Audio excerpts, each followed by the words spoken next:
What is up, Coach Emma here, and welcome back to the Fit Habit Life podcast, where we cut through the noise, talk real health and fitness, sustainable fat loss, and habits that actually work. And on today's episode, I'll be talking about how to get strong AF. I'm trying to swear less, but you guys know what that stands for probably. Strong as. Anyway, and the reason I'm talking about this is because so many women still want to be smaller, want to be skinny. Why the hell is skinny back? I was going to say the F word. Why is skinny back? Why is that a thing? I've been there. I've worked out 4+ hours a day, restricted my calories, which led to binging, overeating, and then a cycle of endless frustration and self-hate because I'm like, why can't I be skinny?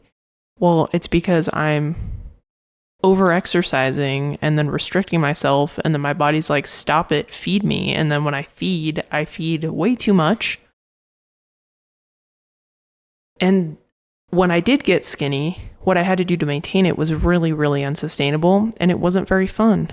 I didn't really have a good life. I didn't really have a very fulfilling life. Yesterday, I was like, hey, husband, let's go and have a coffee date. We got mochas. The place we get to that has mochas, they don't put like a bunch of sugar in it. It's just like really dark chocolate that they put under the drip espresso machine, and it's really, really good. And so it's not super sweet. And then I saw like a sugar cookie, and it was like this big ass like block. Like it was like the size of my face almost. And I was like, you know what? I kind of want that.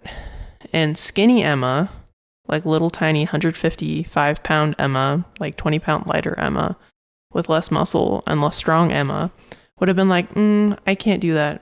I can't do a coffee date. I'm going to get an Americano. I actually like Americanos.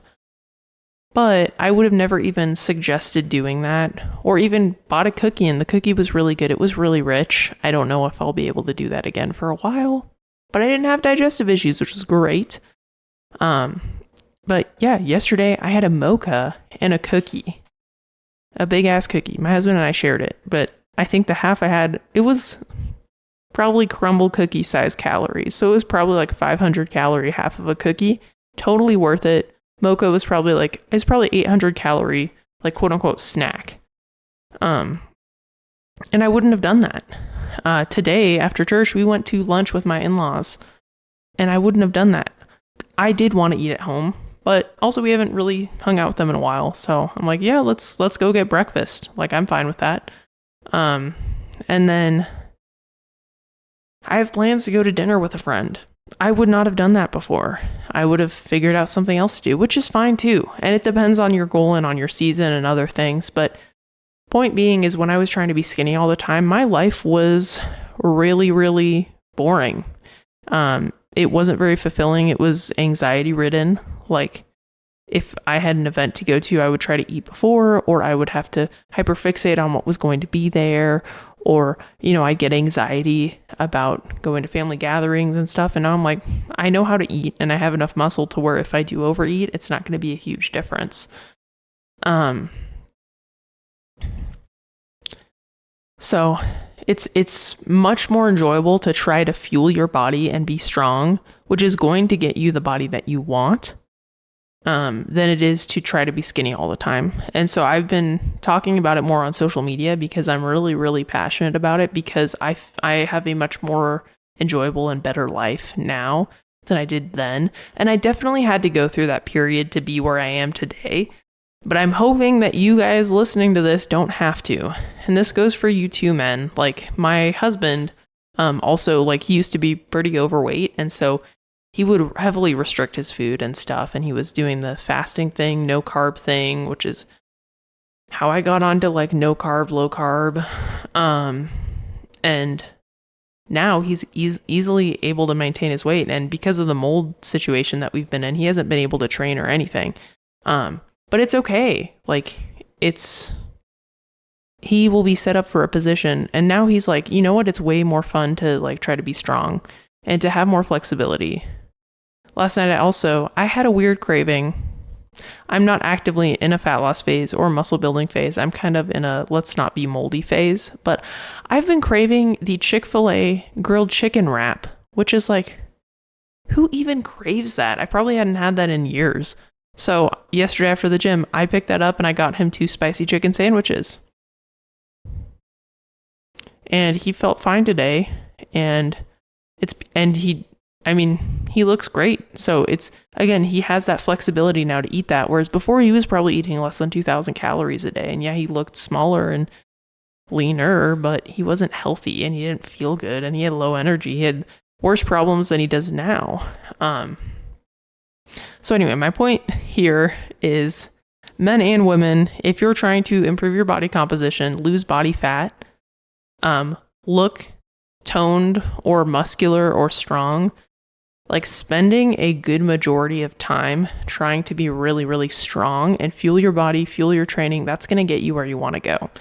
So I wanted to dedicate an entire episode to being strong, how to get super strong. And obviously, this is nuanced. This is a nuanced discussion. I'm going to generalize it because it's really hard to, depending on the person, what you're doing now and all of that stuff, that all matters. But generally speaking, I'm going to talk about how to get strong. But before we dig in, my little intro rant, thank you for listening. If you've enjoyed the show, if you could rate the show, share the show, or subscribe to the podcast. That just helps me get in front of more people, which helps me help more people, which is the goal of this show. So, okay, let's jump in now. So how do you get strong? Well, one, you need to be strength training. I feel like that's fairly obvious, but I just want to be explicit. You need to be lifting weights. And there is value to all rep ranges, right? So like between, I believe there's studies from anywhere from 1 to 30 reps, you can build muscle. But if you want to be stronger, and again, there's value in doing all the different modalities, especially if you've hit a plateau. Like let's say you're in a heavier training block where it's like 2 to 4 reps. If you're in a heavier training block, there is value to going outside of that. But you should probably spend a large majority of the time for the compound lift specifically within the probably 2 to 8 kind of rep range. Because compound lifts specifically are very taxing on the central nervous system. And if you want to get good at something, you should practice the thing. So if you want to be strong and in the 1 to kind of 4 rep range category, you probably don't want to veer too far away from that. You can for periods of time, but you still want to spend most of your time in the lifts you're trying to get better at in that lower rep range. This obviously doesn't apply to pull-ups and dips and those sort of things, unless you're trying to get strong at weighted pull-ups and weighted dips and weighted body weight exercises. But yeah, you should spend a majority of your time in that kind of rep range. And then I'd say the other thing, you need to fuel your training. You need to be eating carbs around or during your training, depending on how long the training sessions are. And again, and this is something that I've talked about, it's probably been a while, but the more specific you are with a goal and the more you specialize in a goal, the faster you'll reach that goal. So if you want to get very strong, let's say you want to be well-rounded, like you want to be able to run and be hypermobile and do other sports or do other things, that's great. But during this season, really focus on training and really prioritize your training. Cardio will actually help your mitochondria's ability to utilize energy. But a majority of your training should be strength training. So like I'd probably veer, if we're thinking like 2 to 4 times a week of strength training, I'd err towards the more 4 times a week. So 4 times a week of strength training. My preference are 2 modalities for 4 times a week. And essentially you're hitting each muscle group twice a week. I like an anterior posterior split or an upper lower split. And usually I do upper lower split because 4 days a week of hitting some type of compound leg thing can be kind of daunting depending on how you're feeling. But if it's just twice a week, it's a little bit better. But anterior, posterior, anterior is like training the front side of your body, and posterior is backside. So like you might do squats and bench press one day and pull-ups and Romanian deadlifts the other day, something like that. If you want to get stronger, and this is where this is a very nuanced conversation. So depending on the lift, what lift you want to get stronger at, that is something you should try to do more frequently. So let's say you're doing a 4-day-a-week split. Maybe you do touch that lift the other 2 days during the week just to practice it, but very, very light. Because the better you get at that specific movement pattern, the more weight you're going to be able to lift in that movement pattern. And this depends on the lift, like deadlift. I wouldn't do that for deadlift. What has gotten me very good at deadlifting, says someone who can deadlift over 300 pounds now. No biggie. Anyway, I just hit that yesterday, so I'm pretty jazzed about it. But I actually only deadlift once a week. That is probably one of the most taxing lifts on your body. But I train the muscles that are leveraged in that lift. So I do hip thrusts that train the glutes. I do Romanian deadlifts that train the glutes and the hamstrings. I do seated and prone leg curls. I do back extension, the back extension machine. I mean, I guess it's a very glute dominant exercise, the kind of a, what's it called? Maybe it's called a hip extension. It's like at a 45-degree angle-ish. And sometimes, so this is a machine that my gym has, and it has a handle and you can load it with weight. And basically you're holding the handle with your arms and you're using your glutes and low back to, it's like a reverse crunch sort of situation. I mean, not a reverse crunch. It's a crunch with your glutes. I've had too much coffee today, people. Okay. So I trained a lot of posterior chain exercises that strengthen the muscles for the deadlift, but I also practice the deadlift at least once a week. And in this past year with my coach, I have increased my deadlift from, I think was able to do like by over 60 pounds, I think, from when I started training with my coach. I could probably do more than 300 pounds, but I was scared because I was alone and I wasn't sure if I should just go for it. And everybody else said I should have gone for it and I was alone. So 350, I'm coming for you. But anyway, I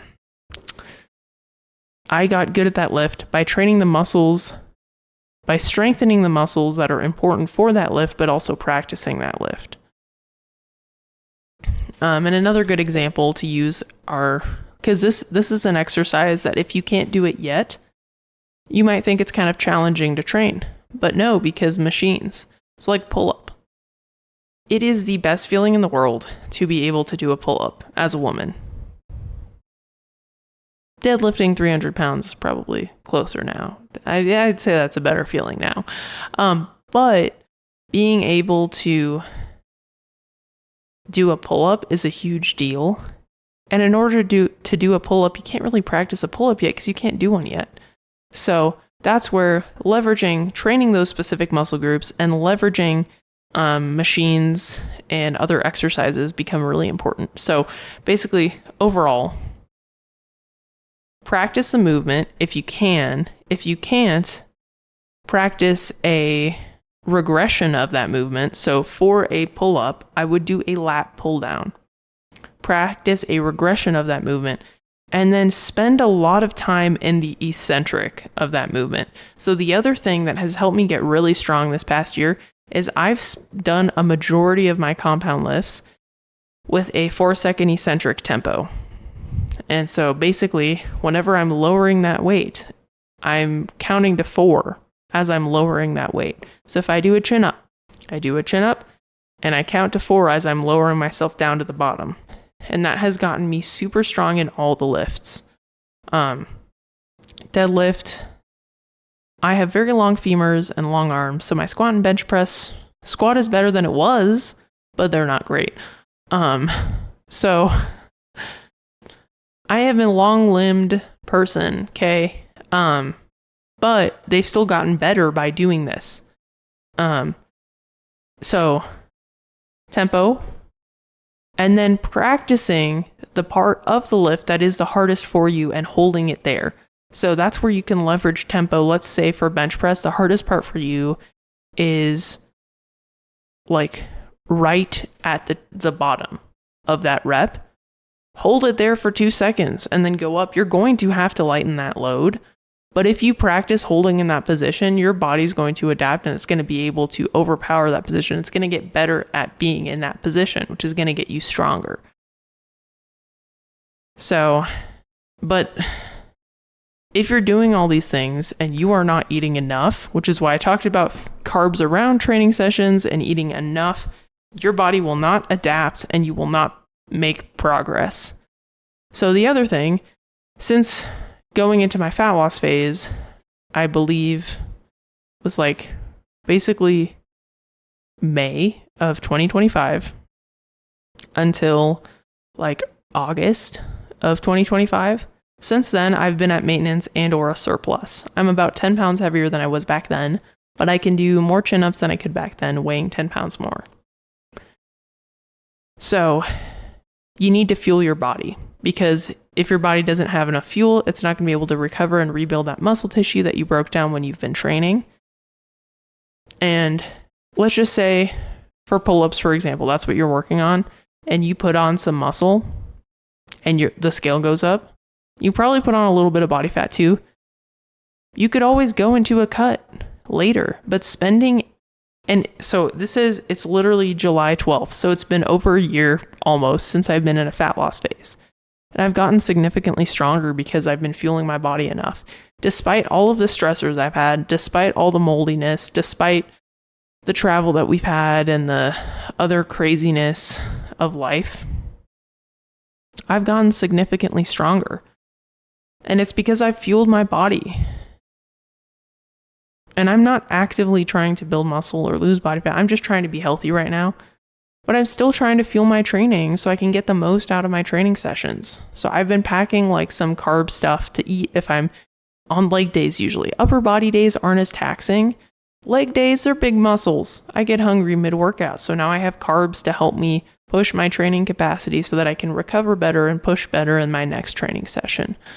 So you got to eat enough. Period. End of story. You got to eat enough to get stronger. And you have to practice that lift. Focusing on tempo and practicing the parts of the rep that are the hardest for you are going to help with that strength too. And just having a good strength training program where you're not overtraining or overtaxing the body. Because yes, sure, you can practice squats every day, but that's going to be a lot on your body and that's going to make it hard to recover and rebuild all of that tissue and everything.